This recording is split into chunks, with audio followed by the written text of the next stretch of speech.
What is going on, ladies and gentlemen? Welcome back to another edition of the Jays for Days podcast. I'm Josh. He's Josh. We got Jays Jumpers, Jeremy Jackson Jr.'s, John Morant's, Joe Johnson's, Raffs, of course. We've got Jays. We got him for days. Josh, how you doing? I'm warning you right now. I'm not sure you're going to be happy with me at the end of this podcast. Okay. I mean, that can only mean one thing, but What do you think that means? that means that you picked Indiana to win this conference. Maybe. See, that's the only thing it can possibly be. Welcome back. College basketball preview season well underway. We're like over halfway through. I guess halfway through. Exactly halfway through. This is 4. Yep. We have 4. We've done 3, so this is the beginning of the second half of the season, if you will, in our college basketball preview series. On our podcast feed already, we've done the Big East, the ACC, and the Big 12, and had a corresponding conversation with somebody in and around the conference, along with the preview podcast just with Josh and I. The Big East was Lucas Harkins at Hardwired Sports on Twitter, part of Heat Check College Basketball. Then we talked to Kendall Kaut, who wrote a book about the 2020-2021 Baylor National Championship team. So we talked Baylor in the Big 12 with him. And then Brendan Marks from The Athletic for the ACC, talking Duke and UNC. So if you haven't listened to those 6 total podcasts, you can find them on our feed. But today's the Big 10. Do you have anything else you need to get off your chest before we hop into it? No, I just want to make sure you were mentally prepared. That's okay. I'm always mentally prepared to fight about Indiana. So if that's what we're going to have to do, that's what we're going to have to do. 5 categories we use to break down each conference, trying to talk about as many teams as possible. First is the team that excites you the most. Second is the team that is the most intriguing to you, followed by storylines. How many teams from this conference can make the NCAA tournament? A slight difference from the ones that will, those that could, those that have a chance to, and then of course it wouldn't be a preview pod without picking a winner.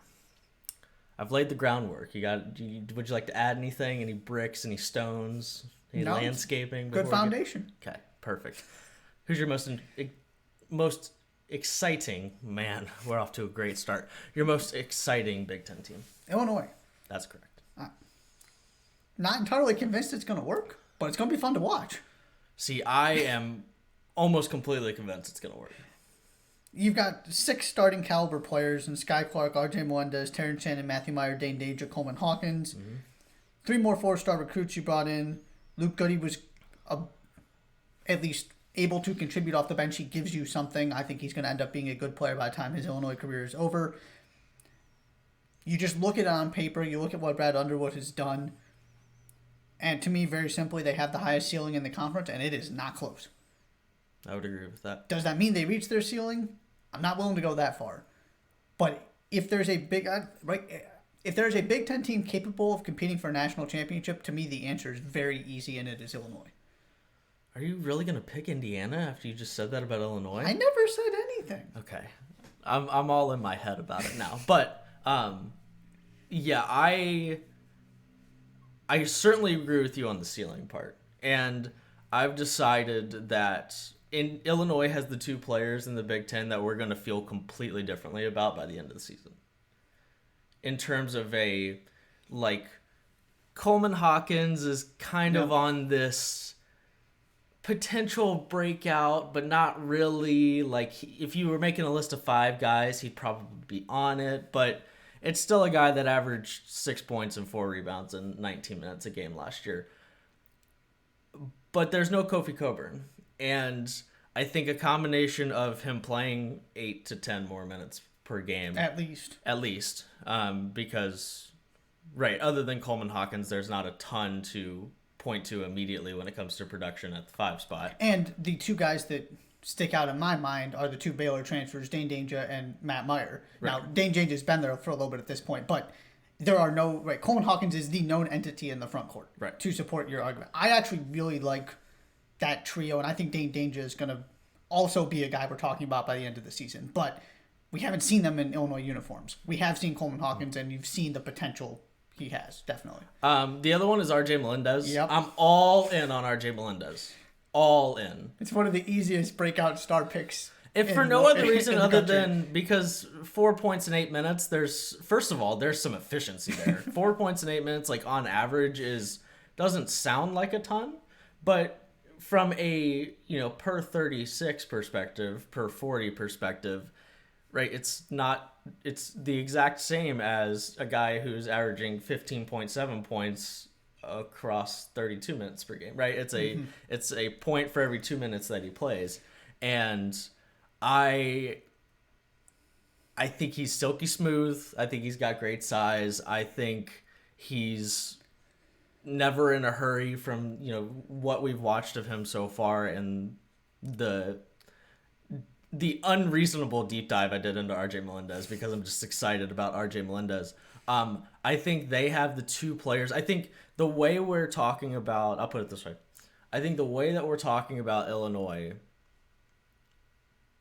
does not take into account, we being college basketball people, I just think those two guys are going to be better than anybody actually realizes. And if they realized that Coleman Hawkins was going to be an 11 and 8 guy and RJ Melendez was going to go from like 4 to 13, that we would be talking about them a little bit differently. I certainly don't think it would be a question who was going to win the Big Ten if we really believed that. And so those two guys are why I'm super excited. And we haven't even talked about the two of the 5 most anticipated transfers of last year, at least from a high major to high major perspective.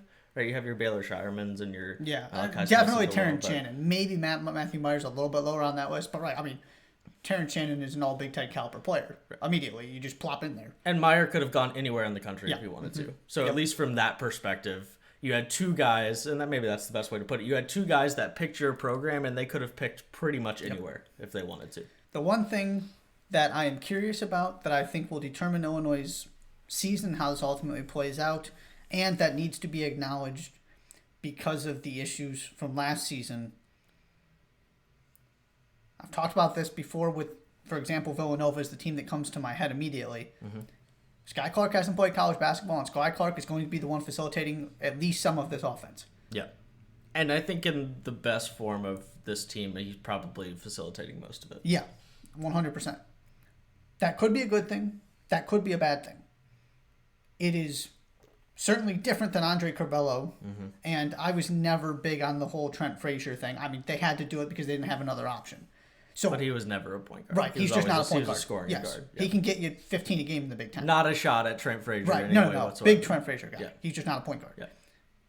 So, on one side of the equation here is, look, they actually have a point guard that they didn't have last season. The other side is, well, this guy who hasn't actually delivered on the college basketball stage has to do it for this team to reach their potential. Right. So it could go either way, but that's the other really thing I'm really curious about this Illinois team is what does Sky Clark look like and what does that mean for this team? Right. And that's the biggest unknown here, right? Is Sky Clark, and right, he's coming off an ACL injury. That's another interesting part about his arrival in college basketball is that he's already coming off by definition, a pretty traumatic knee injury from the standpoint of the recovery that he has to go through. I like Sky Clark. I also like Ty Rodgers a lot. The other, kind of good size. The recruiting class is good. And those two guys specifically are right the crown jewels of this recruiting class. So, right, I think Sky Clark needs to be good. Ty Rodgers, you're hoping is a productive bench piece, and if he's putting pressure on anybody to step into the starting lineup, that's a good thing for Brad Underwood's team. But Sky Clark needs, I've been hearing from the Purdue area about how good Braden Smith has been.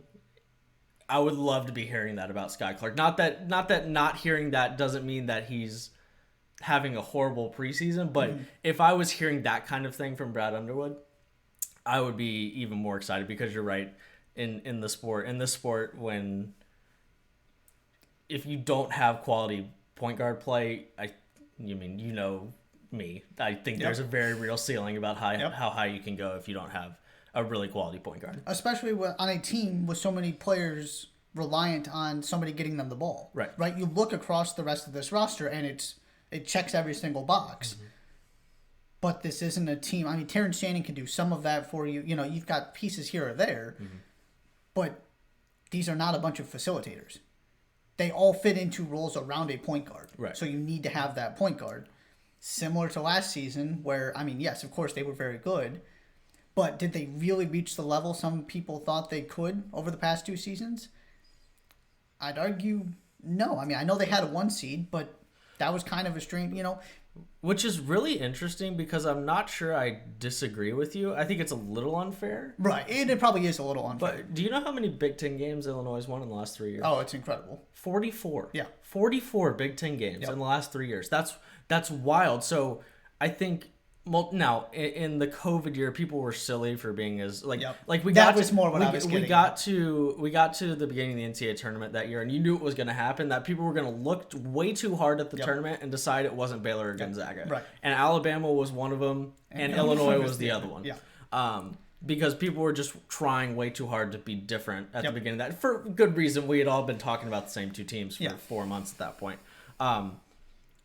But, I mean, they backed up that 16-win Big Ten year with a 15-win Big Ten year. Yep. And the year before that was that year that it was a super trendy pick. And they won 13 games in conference that year. Yep. So, right, it's a weird combination because I think, right, they have under-delivered in the tournament.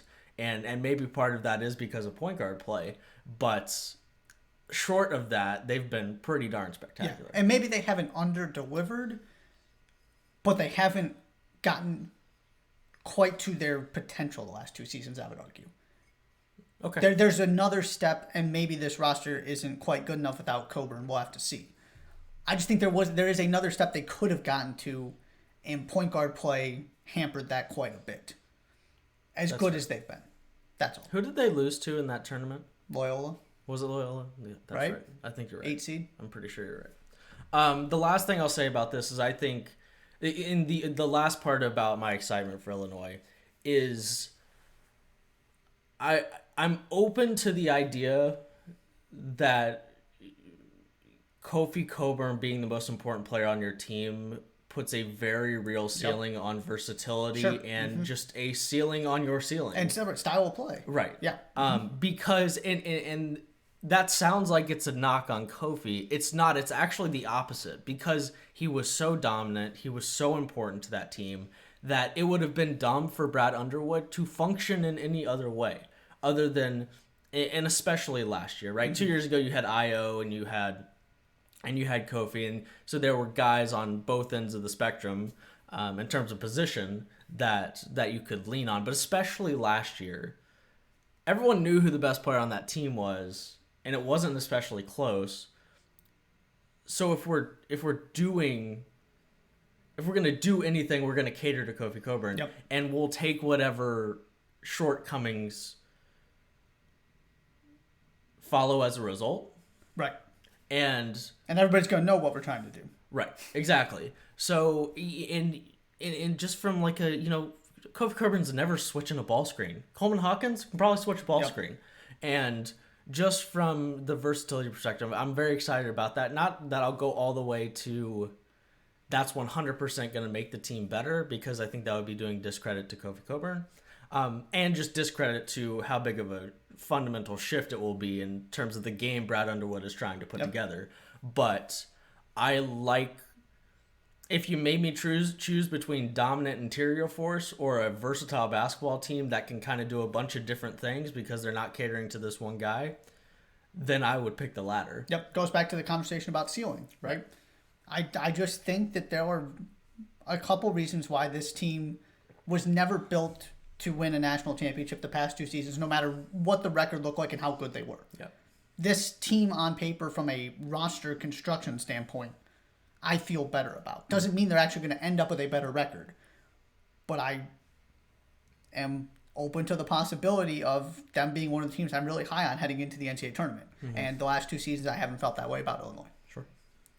Your most intriguing team? Ohio State. Okay, good. We have 2 different ones. Cool. I've been talking about this for a little while, but just the idea that you bring in Isaac Likely and Sean McNeil, and Tanner Holden, who averaged 27, 2.5, and 1.5 at Wright State. Mm-hmm. You still bring back Justice Suing. You bring back Zed Key, Mm-hmm. big Zed Key fan.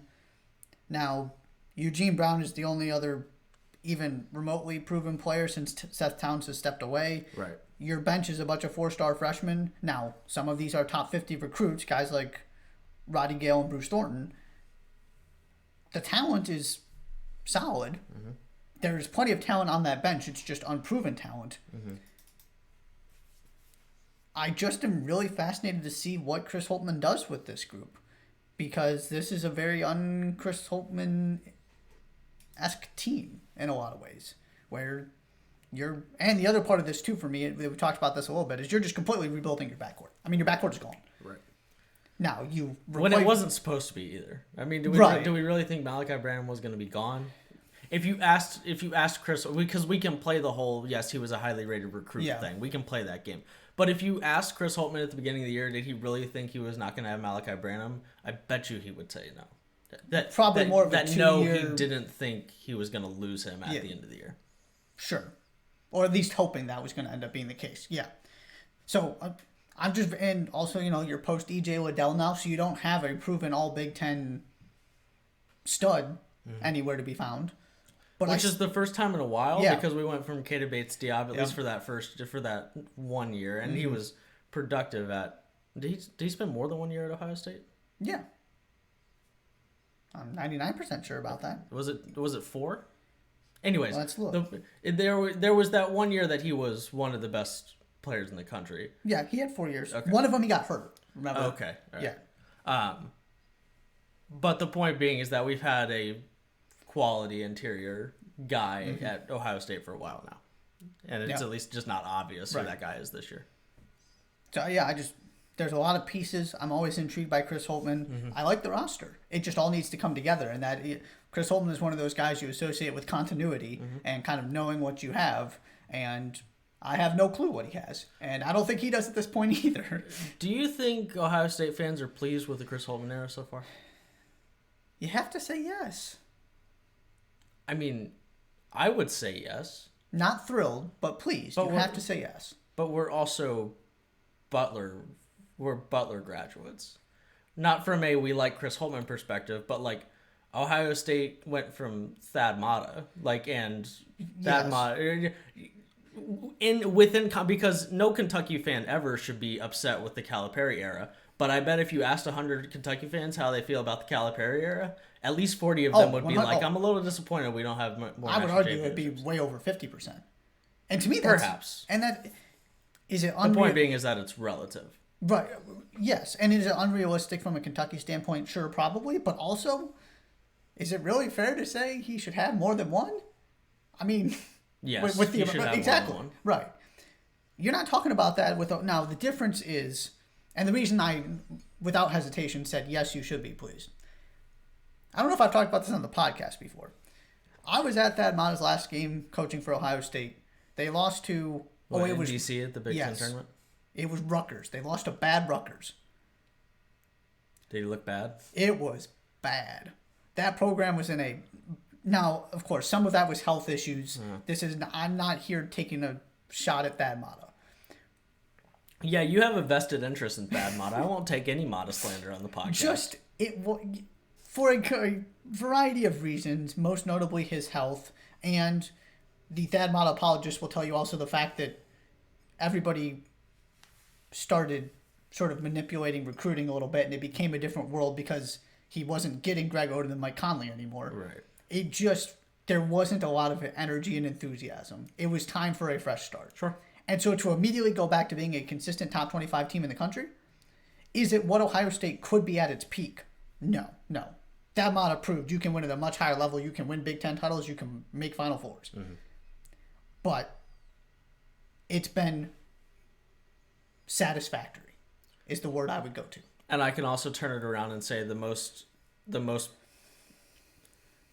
nationally relevant thing that's happened to Ohio State since Chris Holtmann got there is that they lost to Oral Roberts in the NCAA tournament. Yeah, I mean, there was that one stretch where they were a top 5 team in the country for a little bit. Right, but that was that year because it resulted in the 2 seed, Right, and then they lost to Oral Roberts. Oral Yeah, oh yeah, I mean that is right. which is you and I both understand how fans work, so Yeah. like people will point to Yeah. that first. They haven't had a lot of NCAA tournament To success. be clear, I'm not interested in entertaining a Chris Holtman is a bad basketball coach and has failed at Ohio State. I'm not interested in that conversation because I just don't think I think it's silly to suggest that. I just also think that Ohio State fans are used to a certain level of success on both ends of the spectrum, and you know he can do it. You know he will have all the resources he could possibly need there, but it is still a football school and a very successful one. So, anyways, I'm intrigued by Ohio State and the post EJ Liddell era, the post Malachi Branham era, if nothing else there, which sounds like he was there for a long time. But just a roster without those two guys is a big switch there. And the guys coming back, like, do we like Justice Sueing? Do we have a ton of faith in Justice Sueing? I mean, I'm much higher on Zed Key. Zed Key could have a very, very good season without EJ Liddell. That's the only player I see. Yeah, to your point, that's the only player I see taking a massive step forward that was on the roster last season. Sure. My most intriguing team is Michigan State. Because I just don't know how to feel about Michigan State. Here's their starting lineup, at least in theory. Tyson Walker and AJ Hoggard in the backcourt. Yep. And then Malik Hall, Joey Hauser, and Mady Sissoko in the front court. It's a pretty good starting 5. And that might be the most uninspiring, pretty good starting 5 I've ever seen. Because that's 5 guys who I think, apart from Mady Sissoko, who's going to have a major role for the first time in his college basketball career. So that can be a question there. But, like, Tyson Walker had, like, 8.2 points, 4.3 assists in his first season in the Big Ten. All things considered, now, was there room, were there things left to be desired? There was good and there was bad. Was there things left to be desired? Sure. But from a production point, that's a fine place to start, but at the same time, he also left you scratching your head sometimes. Yep. It's also this weird combination of, there's lots and lots of experience coming back. They also lost Gabe Brown, Marcus Bingham, and Max Christie. Yep. I just don't, and to be like since Cassius Winston left, which isn't all that long ago, but like, I'm to this point where with Michigan State that I'm just. And maybe it's Tom Izzo being a little bit hard-headed in terms of the type of recruit he's willing to go get. I'm sure that's part of it, and his resistance to the changing nature of college basketball. Because the other part of this is that Tom Izzo just doesn't seem to care about the transfer portal. Like, no matter how important it gets every single year, it's just. I mean, I haven't talked about a transfer yet. Well, Tyson Walker. Well, right, but this season, they're right. There are no. I mean. This is going to be... Now, you have 2 4-star recruits coming in, Jackson Cole or Trey Holloman. Right. But that was one of the things that has stood out to me looking at Michigan State. Is this is completely reliant on internal improvement. Yeah. There is no replacing these guys with other ready-made college basketball players. And that's kind of the way it's always been, but I think there's an argument, and I'm going to make the same argument for Indiana, that I'm just not sure internal improvement being the only thing you're leaning on is good enough in college basketball anymore. It's a very fair argument. And maybe I'm wrong, and maybe they'll prove me wrong, and they'll win 15 games in the Big Ten, and they'll win the Big Ten, and I'll look like an idiot. But I'm just not, like, when I put the other rosters in the Big Ten side by side, granted it's not quite the same this year, and we'll get to that in our storylines, but I'm just pretty uninspired by the roster, which is maybe a little unfair, but I just kind of think we'll be in the same spot that we've been in the last couple of years with Michigan State. It's like, man, they haven't really beaten anybody yet. They have some games that they look pretty good, but then they just can't score the ball to save their lives, sometimes, and turnovers. And then all of a sudden we're looking up and Michigan State's like the 32nd team at KenPom. They have an okay non-conference resume. As long as they win 10 games in conference, they'll make the tournament as, a back half of the single-digit seeds. And we'll go once again being relatively uninspired by them, and then we'll talk about right before the tournament, hey, it's a Tom Izzo's team in March. You don't want to play them. Yep. And then that's just kind of the way the season goes. If you made me bet, I'd bet on that kind of season again. But when you look at the roster, it's not an unproductive one from what those guys have done individually as college basketball players. It just together, when I see that starting lineup, I'm like, yeah, okay. And so I'm intrigued by all of this, and just are they really good in any meaningful way this year? You're intrigued by the lack of intrigue almost. Yeah, almost. Yeah. Two things I want to point out before we get off Michigan State. Sure. Actually, 3, if I did my counting correctly. Yes, 3. 1. Many jokes about counting to 2 or 3. Yes. If this team is 500 by, the middle of December, they're doing great. Pull the plug. Get them out. I'm just kidding. I'm messing with you. Well, the opposite. They're doing phenomenal. The non-conference slate is pretty impressive. I think if assuming things go okay in Portland, I believe it will be 9 consecutive games against high major opponents that includes Gonzaga, Villanova, and Kentucky, and I think those are 3 straight games. You keep talking. I'll go. It find is their a schedule to make sure. gauntlet. If this team is anywhere close to 500 in the Big Ten, they're going to make the NCAA tournament as long as they win some of these games. Okay, so they start off with a doozy on November 7th against Northern Arizona. Yeah. A doozy. Don't forget about the Grand Valley exhibition game. Excuse me. My bad. I'm sorry. Grand Valley. So you're right, GVSU. You're right. I'm sorry. Then we go Gonzaga on November 11th, yep. Kentucky on November 15th, Villanova in the Gavitt Games on November 18th, and then they play Alabama to begin the Phil Knight Invitational. And regardless of if they win or lose that game, they will play either UConn or Oregon. Yep. And then there's one more game in there that, in theory, is another high major opponent. And then they'll play Notre Dame, and then they get to start Big Ten play. Northwestern, Penn Now State. They get this beautiful 2-game stretch in the middle of December against Brown and Oakland and Buffalo. Oh, I don't actually know anything about Buffalo yet this year, so I wasn't going to disrespect Buffalo okay. because enough, of their recent success. Sure. Granted, with a different coach, but still. Yeah, and that is the non-conference schedule. And then they get to start. I have a thing later in our storylines about this conference relative to the rest of the conferences that I will save the rest of my kind of schedule thoughts on. But I will say I didn't go and look at the non-conference schedule for Michigan State because I was sticking to the kind of the very tippity top of the conference, and that was a disservice because like a very big bulk of the biggest Big Ten non-conference games that they'll play, that the teams will play, comes from this Michigan State schedule. If they're 500, anywhere around there, I will go to bat all day saying they should make the NCAA tournament. That's just wanted to throw that out. What is our over-under for Michigan State on December 1st, on December 4th when they play Northwestern? They will have played 1, 2, 3, 4, 5, 6, 7, 8 regular season games. 4. If they can get 4, I was thinking about this week. They can get 4 and then split those, one of those, that win half of those, or get both of those Big Ten games that are both winnable. Mm-hmm. I think if you get 5 out of those 9, you're in a really good spot. Okay. And I don't think they after get Northern 4? Arizona, I don't think they play a team that they should beat until. I mean, you could argue Notre Dame, but like. That's in South Bend. Right? I'm not sure that I'm willing to go all the way to Michigan State to win that basketball game. Maybe it's even 3. I think 4 is you're in a really good spot. If you're 4-4 when you play Northwestern on December 4th, then I might go all the way to Michigan State to say, like, if the AP voters didn't just look and see who lost in the way that they do. Yeah, and make their decisions based on that, then a 4-4 Michigan State team should be a top 25 team. Absolutely. Because they've had to have beaten 2 teams that are really good. So, just wanted to point out that I've never seen a schedule like this for a team not named Gonzaga. And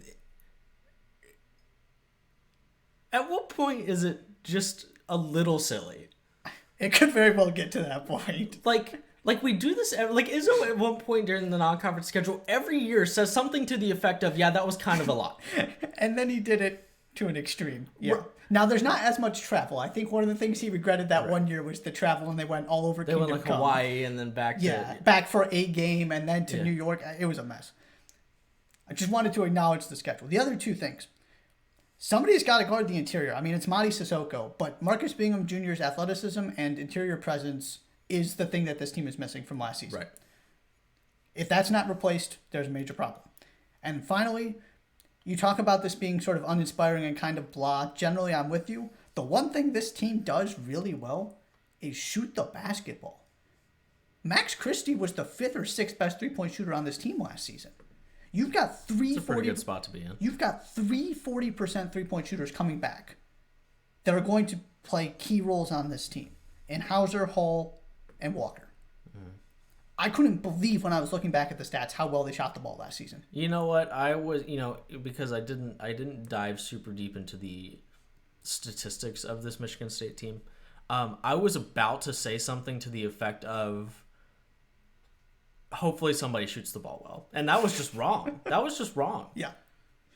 They couldn't do anything other than that last season. Now, the only thing that you can point to, right, is that the two guys that did take, because, right, Tyson Walker did shoot 47% from three. He also only took 2 a game. Yeah. Mm-hmm. Malik Hall also shot 42% from three. He took less than 2 per game. Yeah. The two guys that took and made at a high level. Now, Max Christie had a bad 3-point shooting year, 31%. But I think he's a better shooter than that. Right, and like teams were still scheming to make sure Max Christie didn't get open 3-point shots. I think you might even be able to argue that was one of the main things they were trying to stop, which is why he had a difficult year. Mm-hmm. But the other guy who shot almost 40% and did it on 5.5 shots per game was Gabe Brown. Right. So clearly there are guys who can knock down shots. They're gonna shoot more than that combined with the guys coming back is just over 6. So they're gonna shoot more than that. Can the efficiency stay at that level? Which it won't, because that's just not how it works. But at least at a respectable clip. So that's the other thing I wanted to point out is they weren't the high volume guys. They got to benefit from kind of picking their spots. Right. But I was stunned how well this team shot the ball. Based on what I remember from last season. Okay, thank you. I'm not on my own, because in my head it was Max Christie and Gabe Brown. So, and Max Christie would have by at least a statistical definition would have been wrong. But okay, yes, Michigan State is my most intriguing team heading into this season for all of those things we just discussed. On to storylines. Let's start in a really just big spot. Is there a top 15 team in this conference? I had the same thing. I asked the question, is anybody elite? Right, yeah. I mean, let's be... Indiana, the Big Ten preseason media poll picked Indiana to win this conference, and it wasn't particularly close. 28 media members, 19 of them picked Indiana to win the conference. And then it was like 8 or something, 7...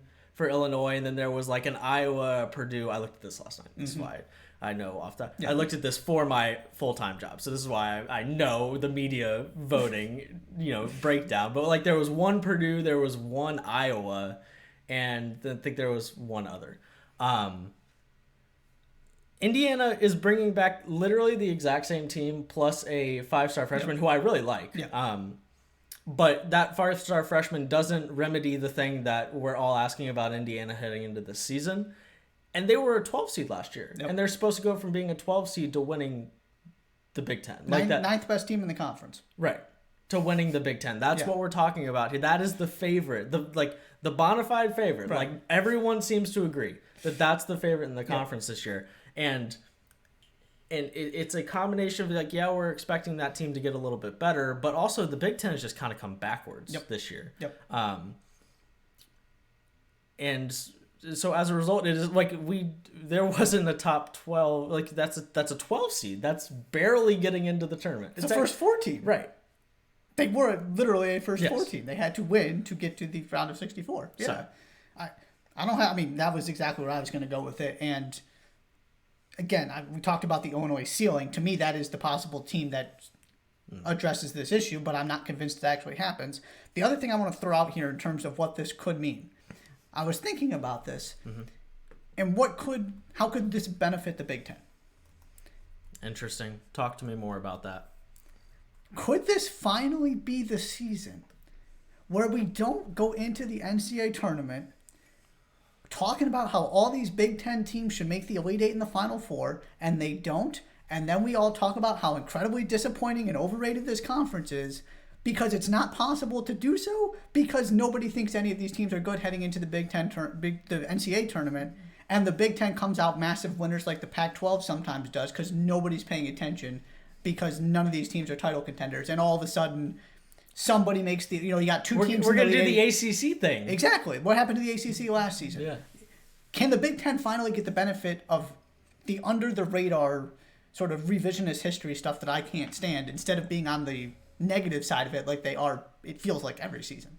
That's interesting.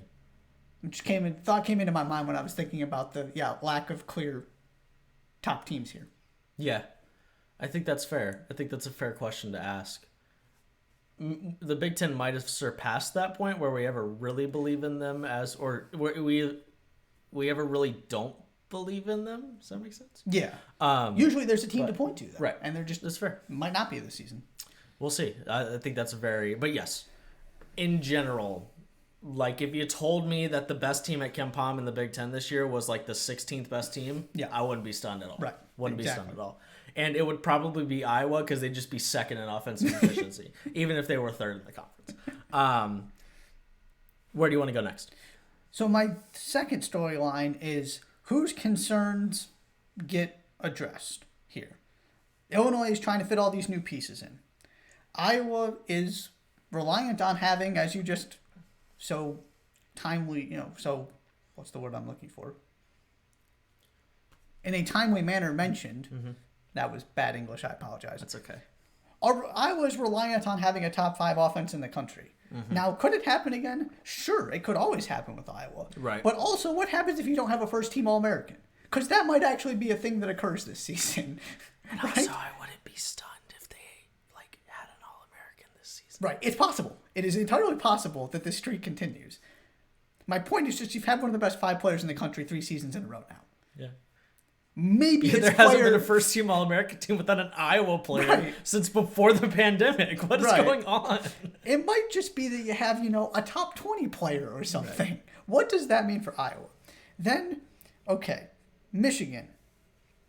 Yes, you have Hunter Dickinson. And then your most accomplished high major players are Terrence Williams, who averaged less than 5 points per game, and Joey Baker, who averaged 4.5 at Duke. Mm-hmm. Joey Baker, what a name. Again, terrific recruiting class. Jalen Llewellyn coming in from Princeton. He put up big numbers. Michigan has gotten good, not great results from their transfer guards, I would argue. Devontae Jones was slightly disappointing. Mike Smith was awesome. Overachieved. Mike Smith was awesome. Yes, he was really good, especially relative to expectations. Right. So, but generally speaking, I think that's fair to at least have a conversation about it. So, Jalen Llewellyn may be good. Is he sort of the answer to everything, though? Right. And the other part about this Michigan team, to the recruiting class, you know what Juwan Howard has failed to do for all the things he's done so well? Is actually get a recruiting class to live up to its potential, right? His best teams were the veteran teams. Look what happened last season, and we're in a similar situation where it's Hunter Dickinson and all these recruits, and they're not 5-star guys, they're, high 4s. Yeah. Now, could it be different this time? Sure, but I need to actually see it. It's a good point. Purdue. Outside of Zach Edey, David Jenkins Jr.'s 8.5 points, the Utah transfer is the most of these players coming into this team. You have 6 guys with meaningful college basketball experience that were on the team last season. Mm-hmm. Now, you also have your X factors: Trey Kaufman-Renn, Fletcher Loyer, and as you already mentioned, Braden Smith. Mm-hmm. Could it all come together? Sure. Could Braden Smith be one of the best freshmen in the country? Sure. Need to actually see it happen, though. And those were those all of my teams? And then we talked about Michigan State lacking the star power. Oh, and finally, maybe this is where we get to the Indiana portion of this podcast. You don't win Big Ten titles in the preseason. No. I need to see you do it to actually believe this team is the best team in the Big Ten. I don't care what it looks like on paper. I don't care what the other rosters look like and that the logic says this might be the best team in the conference on paper. I just don't care. I'm with you. So all of these teams that theoretically could win this conference have these big question marks for me. So who figures out the problems? Because that team might end up winning the whole thing. Josh, I want to ask you a question, and I want you to answer it. Okay. Which is typically what you want. I was going to say, I'd be concerned if you didn't want me to answer it. The question I want you to answer is, why will Indiana actually put a better product on the floor this season than they did last season? What are the three things that if you had to bet on Indiana being why will they be better other than the Big Ten is worse? You want to know what my actual answer to this question is that doesn't really answer your question? Sure. I was trying to find a reason to believe Indiana would actually win, and I did come up with one. Okay, hit me. Which is, when Indiana finishes over 500 in Big Ten play, yeah, they win the conference. Is that the last time they finished over 500? I believe it's the last two. It was 2016 was the last time they won the conference. And the other time before that was the Cody Zeller team, right, where they were legitimately, at one point, the best team in the country in a 1 seed. Was Oladipo on that team too? Yes, I believe so. Or maybe it was 2 out of 3. I don't remember off the top of my head. Sure. But the point being, it's not like they're ever 4th in the conference. Sure. They're either 10th or they're first. Exactly. So that was the reason I came to. Yeah, you've got Jalen Hood-Schifino, so that is and maybe that would be the other thing is it's not like he's the first highly touted recruit to be thrown into this group during Trayce Jackson-Davis's tenure. Right. And none of them have really produced. No. Some of them aren't even at the program anymore. No.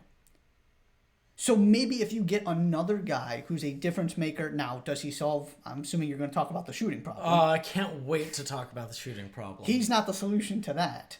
But if he's another guy who you have to go pay attention to, right, and becomes a high-level scoring option for this team, it opens things up a little bit. That's all I got, though. Over the summer, I got to host one of the Indiana's weekend sports talk shows, and we talked to Dustin Dopirak, and I asked him, Dustin, why is Indiana going to be better this year? And we talked about a couple things, but then at the end he said, yeah, the biggest part about this is that the Big Ten is coming back to Indiana. Mm-hmm. Not back to Bloomington, back towards them in terms of the tippity top of the conference. The bar is way lower. Right. And I just refuse to be excited about a team that's the first thing we talk about. And I said this, maybe it was last week, that I more and more, and I want to write about this. I want to go and find the 5 most recent teams that we've been the highest on based on continuity, and actually look at how, if they overachieved, underachieved, were better than they were the year before, relative to their expectations. The one I can think of was Baylor. Okay. Baylor was. Now, maybe people weren't quite as high for year 2. The pandemic canceled season, where they were, for a while, the best team in the country and had that massive winning streak. Right. But coming into year 3, I think everybody went, those dudes are back. They're going to be ridiculous. Sure. I would also argue that there's a different, and specifically that team wasn't any good last year. Right. Why are they going to be good this year? And that's the difference. Sure. Because Indiana wasn't any good last year. Right. And I can't find anybody who's these are the 3 reasons that they're going to be better. Because there aren't 3. It's Jalen Hood-Schifino is here, and the Big Ten sucks. Those are the 2 reasons. And I just they didn't add anybody to the roster that can shoot, because Jalen Hood-Schifino is a talented get to the rim and finish around the rim guy. But your best player.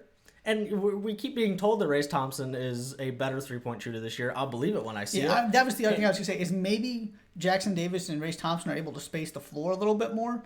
Jackson Davis still hasn't made a 3 in college. Hasn't made one. Yeah.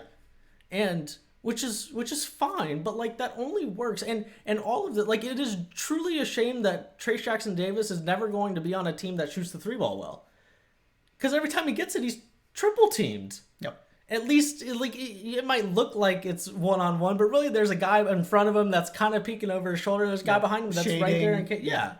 And like they were 200th in the country in 3-point shooting last year. That's the best 3-point shooting team that Trayce Jackson-Davis has played on. Yikes. Now they're all in between like 200 and 206. Like they're always around. It's the exact same thing every year. Yeah. Right.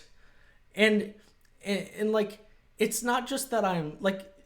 It's not like there's even guys that because I'm an Indiana hater and I recognize that, it's not even like I'm overlooking somebody that clearly has a potential to be the best 3-point shooter on this team. Xavier Johnson is the best returning 3-point shooter, and from a statistics standpoint, was a fine 3-point shooter, 38% from the field last year. But like I was at the Crossroads Classic when the entire building was booing Xavier Johnson because he had missed 7 straight threes and took an 8th one. Now, at the same time, he had a 2-game stretch in the middle of February, maybe. One moment. He had a stretch in late February where he went 7 of 9 across 2 games. So, like, it's a very much give and take thing. And Miller Kopp, the guy who was supposed to come from Northwestern and be a good 3-point shooter, hasn't even touched his percentages at Northwestern. I like Jalen Hood-Schifino. I really like Trayce Jackson-Davis. And I think he's like we're acknowledging him as one of the best players in the country, but if you asked 100 people to give you their National Player of the Year, I'm not sure anybody would say Trayce Jackson-Davis. Big time preseason Player of the Year, though. Right. You know, it's been 15 years since a Indiana player won Big Ten Player of the Year. Yogi Ferrell didn't do it. Cody Zeller didn't do it. Victor Oladipo did. DJ White in 2008 was the last Big Ten player. I would have said it was that one terrific team Tom Crean had that was the number 1 seed. Wow. Nope. They were number 1 seed, but it was... They also had a couple guys, so it was hard to... I can't remember who won it last year, but I was like, oh, okay, that's right. It was a guy that I was like, okay, yeah, that guy was spectacular.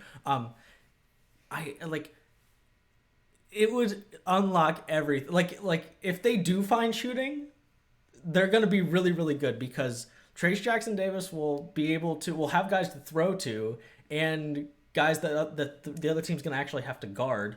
And Jalen Hood-Schifino is like, he's probably like Romeo Langford was really right. It's either hit or miss. Like it's either Christian Lander with the highly ranked recruits or it's Romeo Langford who went on to be a lottery pick. And still didn't have it particularly. Oh, he had a better year than you think he did. Okay, fair enough. Because I had the same thought. Because originally the thought was, does a freshman ever really succeed there? He was. I would say good, not great. Is that fair? Romeo Langford in his 1 year of college averaged 16, 5, and 2. Okay, fair enough. Shooting on 45. On 45% from the field, 53. Now he's a bad 3-point shooter, but. Okay. But no, that's better than I thought. A much better year than I thought. Yeah. Because I kind of had the same. Thought originally.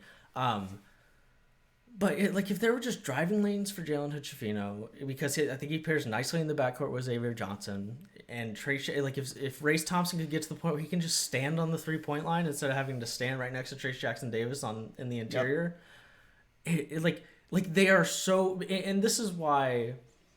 After everything I've just said, it really is the make or break question for Indiana. Yep. Right? Like most good teams, you can't really, you don't really want to call it a make or break question because it's more of a pressing issue. Yeah. Right?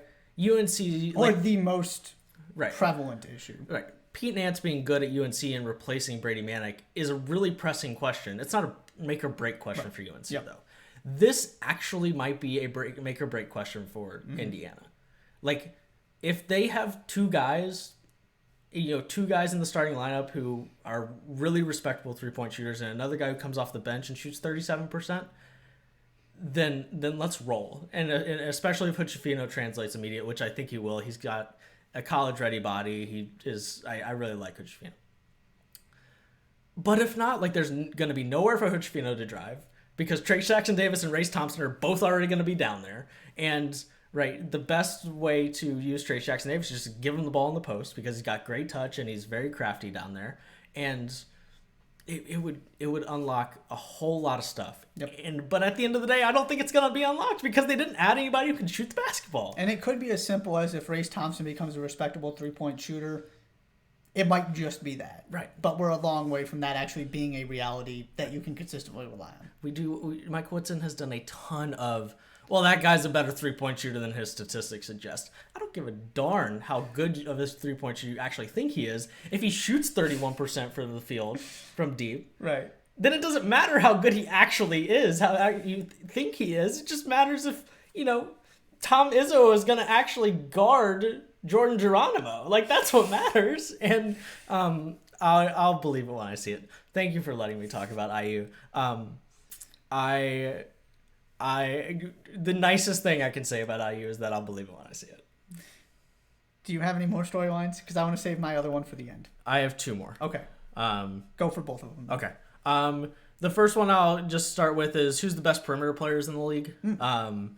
Because it's an interesting kind of group of guys that I think have a chance. It's Jalen Pickett at Penn State. It's Chucky Hepburn at Wisconsin. I mean, two teams we haven't talked about yet. Yep. And I'm not sure either of those teams are going to be all that good. But those two guys could be really good. Can Xavier Johnson put together a consistent year? Because it's the other part of IU.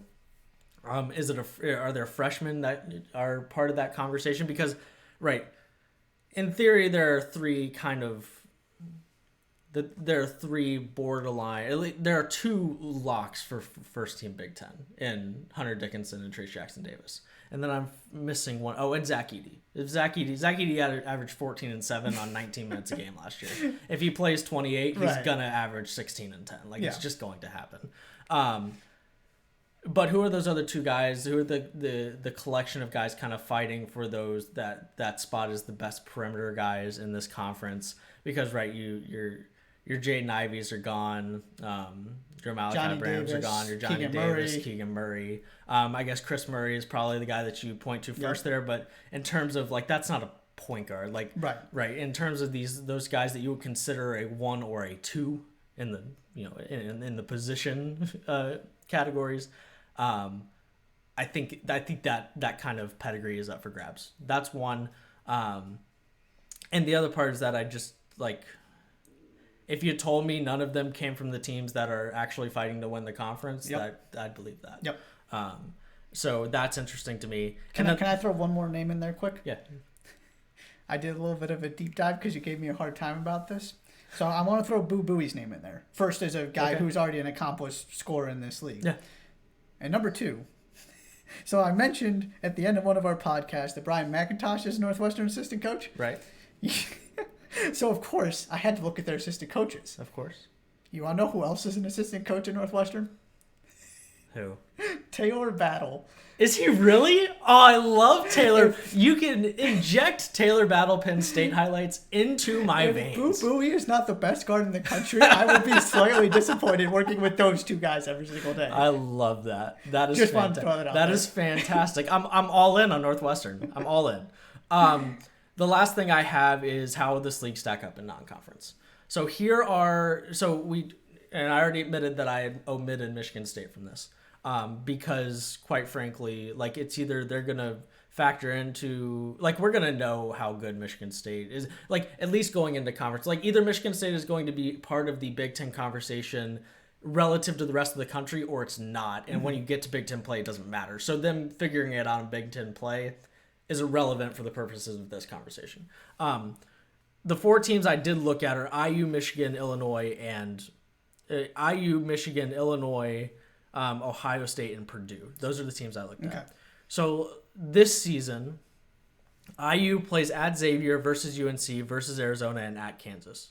We're going to know all about IU. That is helpful in terms of figuring out how to evaluate the Big Ten heading into conference play. We're going to get some good tests for IU. And then I also looked at what they did in non-conference last season. So here you go. IU lost to Syracuse in double overtime. I remember that game. And beat Notre Dame at the Crossroads Classic. Those were their 2 big games. Yep. Michigan, they play Virginia, Kentucky, and UNC in non-conference. Love it.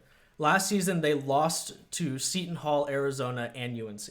They had a bad non-conference. Yep. Now, Arizona was elite. Seton Hall was fine. And UNC at that point was not UNC that they became to be. But at least they had a Final Four team somewhere inside of them. Illinois this year plays UCLA and Texas. Last year, they lost to Marquette, Cincinnati, and Arizona. Their 3 biggest non-conference games, they lost all 3. Ohio State plays at Duke and versus UNC this year. Last season, they lost to Xavier and Florida. They beat Duke and Seton Hall. First team to beat Duke, I believe. I believe so. I believe you're right. Because I believe Duke was the number 1 team in the country at that point. Mm-hmm. And then Purdue gets Marquette in West Virginia. Last season, they had a really spectacular non-conference that was highlighted by beating UNC and Villanova in that Feast Week tournament. Yep. Also blew the doors off Florida State. Right. Yeah. So make of that what you will, but I think if I were to read through those again quickly, I think we would come to the conclusion that the Big Ten was a little underwhelming against the rest of the country last year. And they could all beat up on each other in Big Ten play. We could get to a point where we're like, yeah, Illinois had a really great Big Ten conference performance. Yep. But if they go out and early in the season they just lose to UCLA and Texas, it doesn't, I'm not especially interested in having that conversation relative to the rest of the country at that point. Maybe it's just so good it's hard to ignore. But the point being is that last year they didn't do a ton for themselves relative to the rest of the country. Apart from Purdue and Wisconsin is the other team I want to throw in there. Oh, right. I kind of came. I don't have Wisconsin. Right, Wisconsin came out of nowhere. It doesn't fit into your. I don't think they're going to be great this year. So that's why they weren't on. Yeah. But in terms of those teams that we're looking at, okay, these teams we think have a chance to be the best team in this conference, relative to and especially IU and Illinois. IU and Illinois had horrible performances in non-conference last year. They have chances this year. Those 2 teams combined, they play Xavier, UNC, Arizona, UCLA, and Texas. The chances are going to be there. Yep. We'll see if they take advantage of them. Yeah, the 2 things. I was trying to think of what else, sort of the conversation surrounding the Big Ten heading into conference. Wisconsin was part of it. It was, what in the world did they just do? Or is that legit? Turned out it was. And number 2 was... Thanks to Johnny Davis. Yeah. Number 2 was Purdue is just way better than the rest of this conference. That's how I remember it, because they looked like the team you and I both expected them to be. Right. And to your point, the other teams you were looking at, okay, Michigan was supposed to be right there with them, and non-conference, it was very much not so sure about that. Right. And it's not like Illinois got things going immediately. Now, part of that was Kofi Cockburn was gone for a little bit, and they weren't whole for the entirety of non-conference. But I'm right there with you that, to me, the only team that really stayed in the national conversation from start to end was Purdue. Yeah. And by the end of the season, we were talking about how disappointing Purdue had been before the NCAA tournament, and then St. Peter's happened. And how none of us could really buy into Purdue because of their defense. Yes, yeah. And still not exactly understanding how that team performed that way. Right. So they did have some stinkers, that's right. Yeah. So that to say, the non-conference was not necessarily indicative of how the conference played out because, of course, Wisconsin was the one team that actually kind of showed up from start to finish outside of Purdue. Mm-hmm. But, yeah, if you're going to have a different conversation heading into the postseason where we're not talking about, well, maybe Purdue will get it together as a 3 seed or whatever they were. I think it was a 3. Right? That was what we were talking about for the Big Ten heading into the tournament. Yes, it would have been because St. Peter's was a 15. Right. Yeah. That was you could pick them to make the Final Four. It's possible. Mm-hmm. And, Michigan, they always show up. So, they, Sweet 16, they do it every single season. Yep. In a very literal way. It's quite impressive. I think it's 5 or 6 straight years they made the Sweet 16. Side note. But, right, you weren't talking about anybody. And now you have an opportunity with these games and with these teams that if the IUs and Illinois of the world start well and then deliver in conference play, we could be having a different conversation about the Big Ten heading into the NCAA tournament than the one I think you and I both believe we're going to be having as we sit here today. Yeah. That's all I've got. What's your last one? Okay. Is this where I'm going to be mad at you? Yes. Okay. So this just transitions into NCAA tournament teams because I kind of cheated. Okay. The other thing I'm really curious about... Oh, is this why I'm going to be mad at you? You're going to tell me that all 14 teams have a chance to make the tournament? No. 13? You're close. Okay. And part of this is there are so many questions, and as you mentioned, a lot of the players that are coming back as established high-level production guys in this conference are not playing for the best teams in it. Now, of course, you have your Zach Edey's, your Trace Jackson Davis's, your Hunter Dickinson's, etc. Sure. But There's What? no way you're putting Minnesota as a chance to make the tournament. There's no way. There are the middle of this conference. I have no idea what to do with. Sure. So, there are teams that I feel confident are going to make the NCAA tournament, and then there are all these teams that I just don't know. And interestingly, I'm going to see if I don't think I actually wrote this down. There was a whole slew of Big Ten teams right behind Rutgers and KenPom last season. Okay. It was Maryland, Penn State, and Northwestern. Okay. We're all within 8 spots or something of the Rutgers team that made the NCAA tournament. Okay. You already mentioned Jalen Pickett. Seth Lundy is also back for Penn State. Yep. Keba Jai is the second highest rated recruit in program history. Cameron Winter comes in as a 3-time All-CAA selection at Drexel. I love what Micah Shrewsbury is doing. That team was not all that far off last season. Had their 2 key players back and added guys who can actually make a difference through the transfer portal and traditional recruiting. Maryland, you still have Akeem Hart and Dante Scott. Donald Carey averaged 13.5 at Georgetown. He comes in. Jameer Young was basically giving you 20 at Charlotte. Now, they lost a lot, particularly in the backcourt. Yes. This is a Kevin That's Willard. the big question with them. This is a Kevin Willard team, though. I'm not willing to completely write them off. Not completely. I also think they're probably the 11th best team in the conference. Right. Then we've talked about Wisconsin a little bit. Okay, Chucky Hepburn, Tyler Wall. Yeah. And then you've got Max Kuzmic, Kamari McGee coming in as transfers. Does Jacoby Neath take a huge step? Again, Greg Gard, this Wisconsin team, out of respect for what they did last season, I'm not going to rule them out. Mm-hmm. But on paper, I'm not in love with what I see. Rutgers, the Ron Harper, Geo Baker era is finally over. So you got Cliff O'Morey, Paul McCahey, Caleb McConnell, really good foundational pieces. Mm-hmm. But that roster is not as good as last year's. No. Because that team barely made the NCAA tournament with Ron Harper and Geo Baker. Right. Which leads me to my bold prediction here. And the other team I didn't mention, which is Northwestern. Okay. They were 87th in KenPom last season. That one I did write down. Mm-hmm. I think Rutgers was 77th or 79th or something. Okay. Already mentioned Boo Buie. You've got plenty of roster continuity. Yes, you lost Pete Nance, but basically outside of that, your core pieces are back. Penn State and or Northwestern is going to make the NCAA tournament. Penn State's on my list of teams that can make the NCAA. Okay, I'm glad to hear that. Yeah. So I can talk myself into 12 of the 14 teams in this conference making the NCAA tournament. 9 made it last season. And there are 7 I feel really good about. So I'm just fascinated how things sort of stack up between Northwestern, Penn State, Maryland, Rutgers, and Wisconsin in particular. Okay. Because you got a lot of teams that have a history of success or recent success in the case of Rutgers. Mm-hmm. And quite honestly, the 2 teams I might like better than both of them, who, I don't know when the last time Penn State went to the NCAA tournament, and Northwestern has made it once. Right. In an important year for Chris Collins. So that is my other thing is if you really, my answer to who can make the NCAA tournament is 12 teams. I have 10. Okay. So not too far off. Then. And if you tied me to a chair and made me add Maryland just because it's Kevin Willard, mm-hmm. I wouldn't be all that against that. I mean, it was 9 last season. Right. So is it going to be 11? No, but it could be 9 again. And the same thing we talk about literally every 2010-11 was the last time Penn State made the tournament.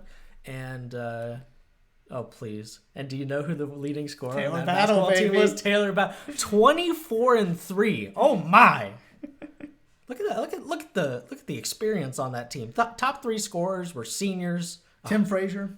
That was kind of pre-Tim Frazier turning into Tim Frazier because Tim Frazier then went on to average, he got hurt one year, but averaged 18, 16, and 14 in consecutive seasons.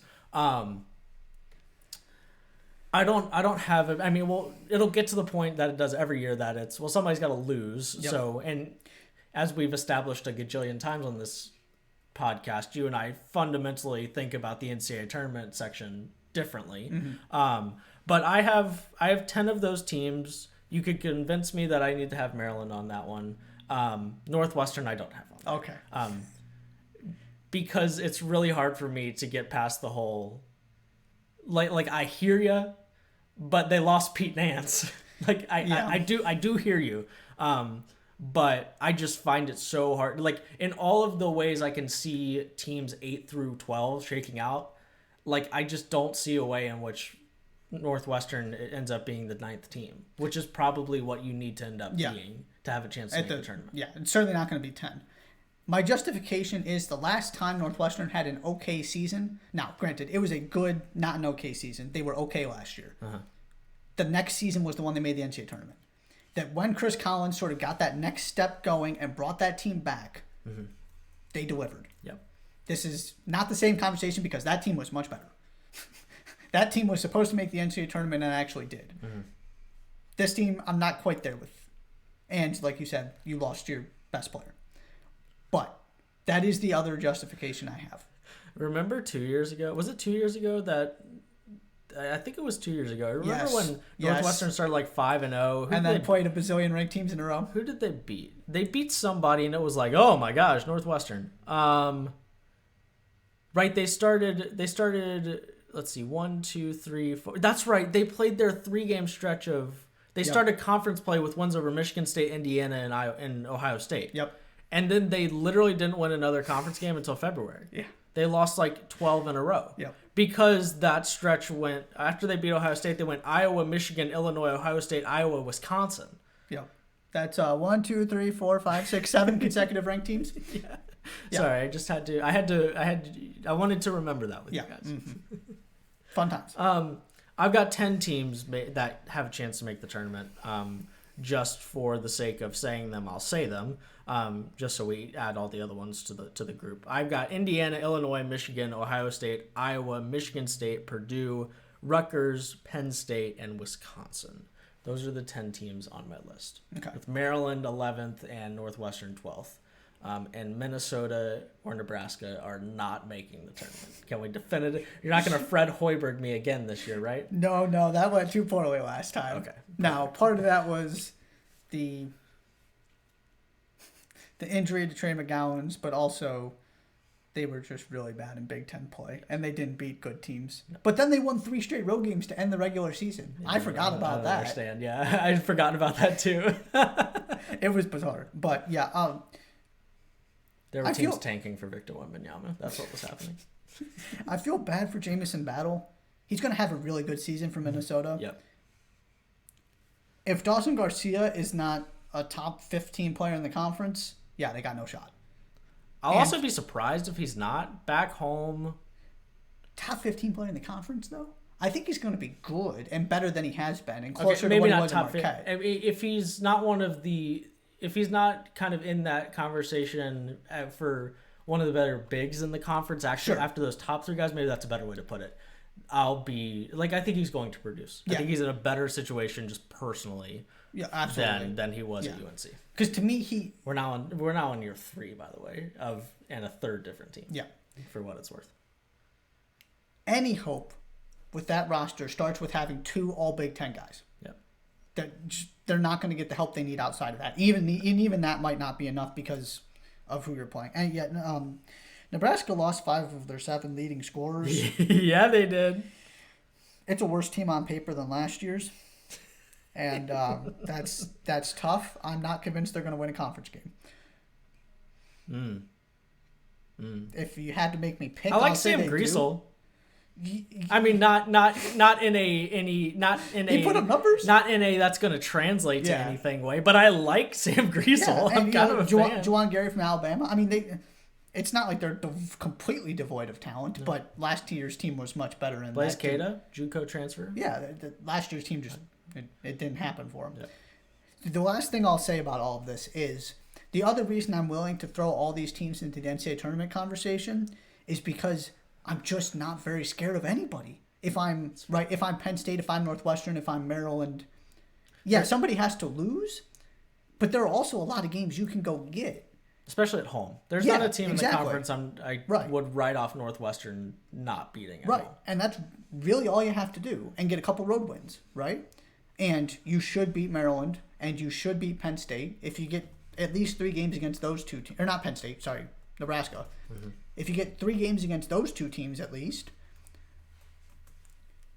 I could see a world in which we have 2 or 3 teams that separate themselves, a tier 2 that's 10-8 or something, a bunch of teams hovering around 500, whether that's 12 and 8.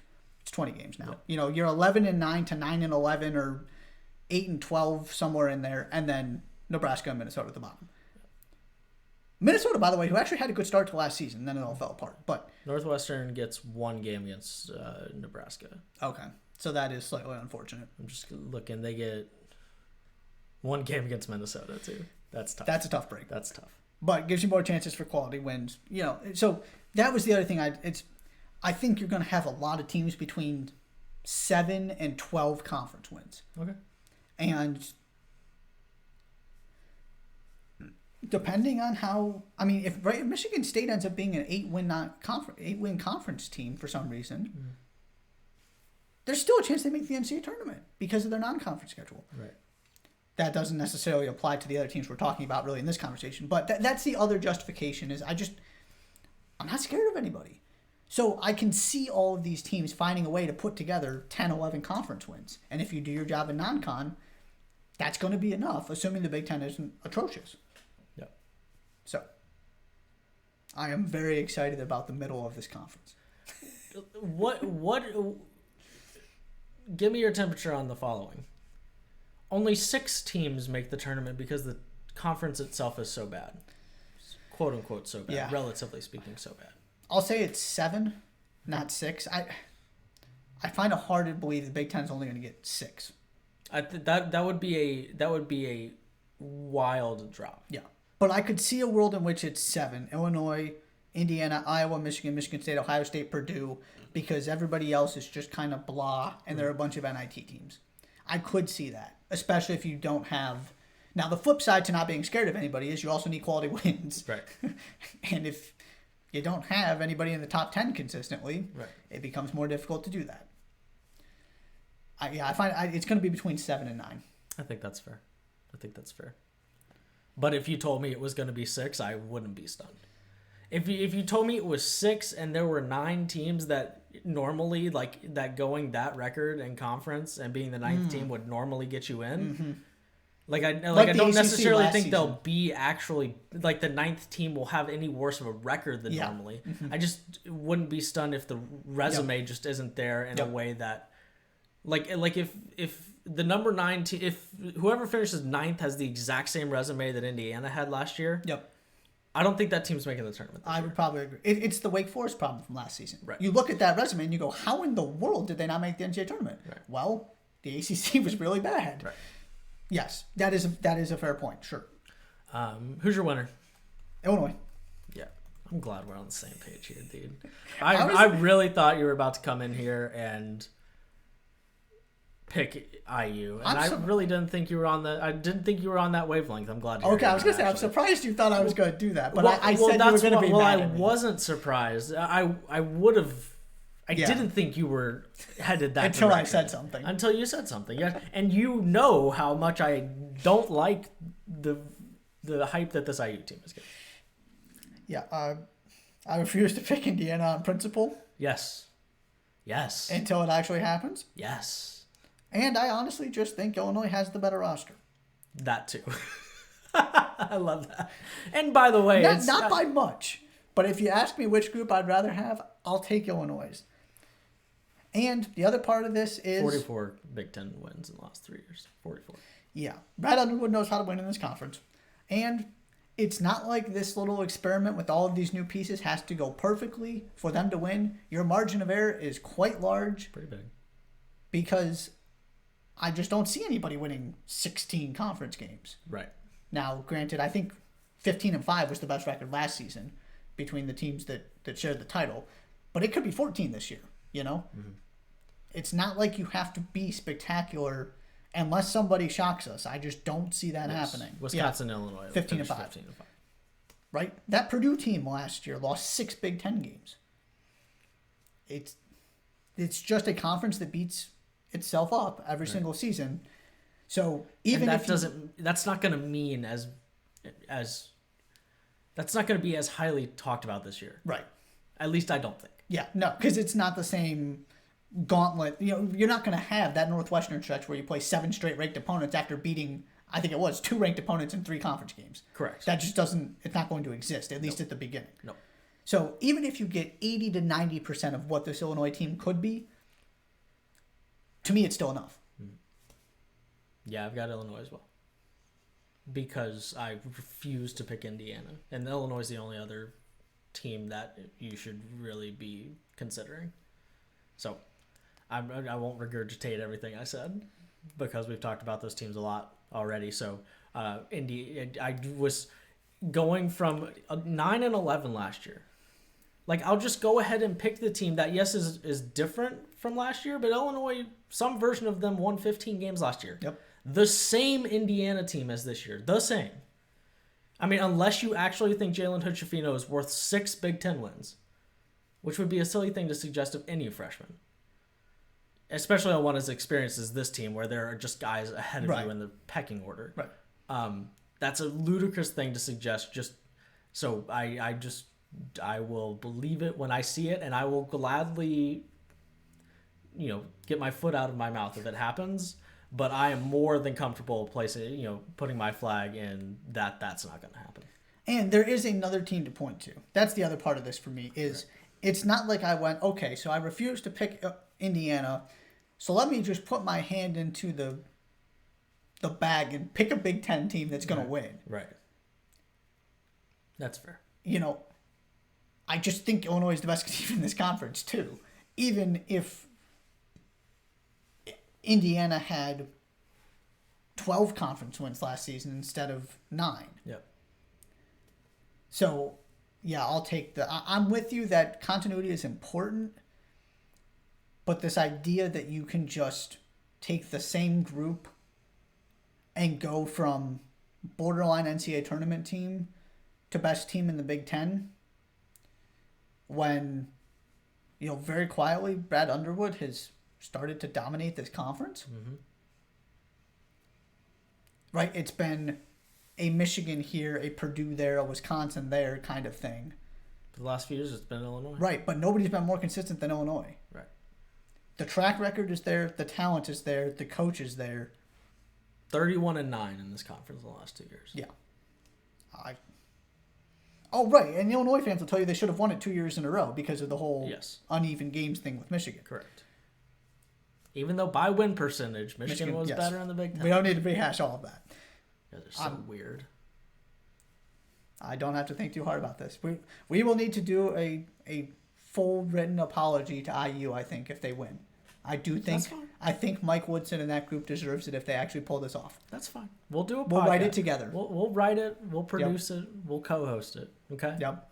But not until that happens will we write, produce, and co-host it. Correct. You got anything else?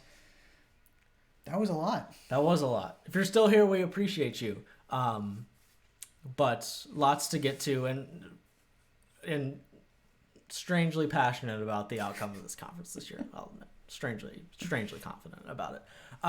That's the Big Ten. Hopefully, we got to pretty much everybody. I believe we did get to everybody in some fashion. Even you, Fred Hoiberg, down there in the very, very bottom of this. It was Nebraska's best season under Fred Hoiberg. I will say that. Not that that's saying all that much, but 10-22. 10-22, 4-16 in conference. Hey, listen, we were 500 coming into the season. Or no, we were better. No, we weren't. No.